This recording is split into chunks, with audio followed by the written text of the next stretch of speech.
Frozen মিষ্টি খেয়ে একদমই ভালো লাগছিল না, তাই আজ ঘরেই বানিয়ে ফেলছি নরম রসগোল্লা।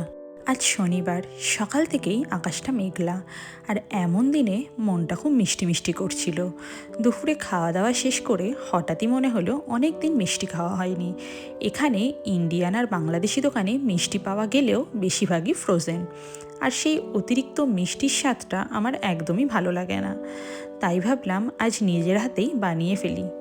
প্রথমেই নিয়েছি 4 লিটার ফুল ফ্যাট দুধটা ভালো করে জাল দিয়ে ফুটিয়ে নিলাম। ফুটে উঠলে গ্যাসটা বন্ধ করে 5 মিনিট অপেক্ষা করে দুধটা একটু ঠান্ডা হলেই তার মধ্যে হাফ কাপ ভিনিগার আর হাফ কাপ জল মিশিয়ে দুধে ঢেলে দিলাম। এতে ছানাটা কিন্তু বেশ নরম হয়।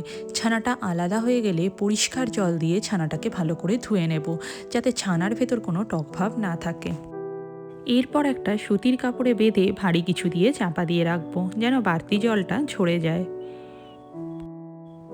ছানা থেকে জল ঝরে গেছে, এবার সেটাকে ভালো করে মেখে নিতে হবে।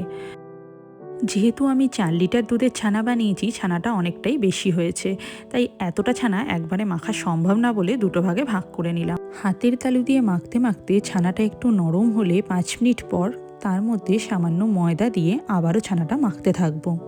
ছানাটা থেকে হালকা তেল বের হতে শুরু করছে, আর টেক্সচারটাও একদম মসৃণ হয়ে গেছে।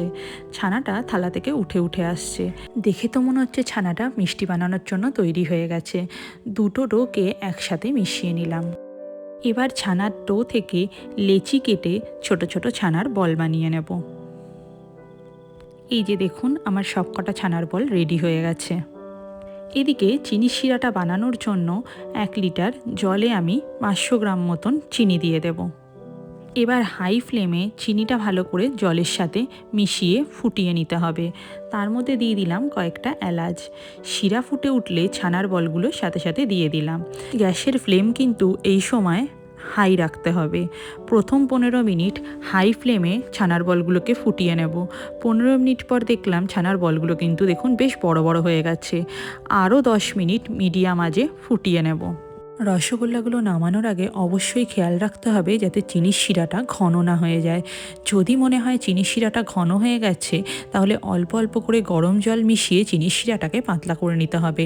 না হলে ঠান্ডা হওয়ার পর রসগোল্লাগুলো শক্ত হয়ে যেতে পারে, কারণ রসগোল্লার বাইরে একটা চিনির শিরার পাতলা লেয়ার পড়ে যাবে।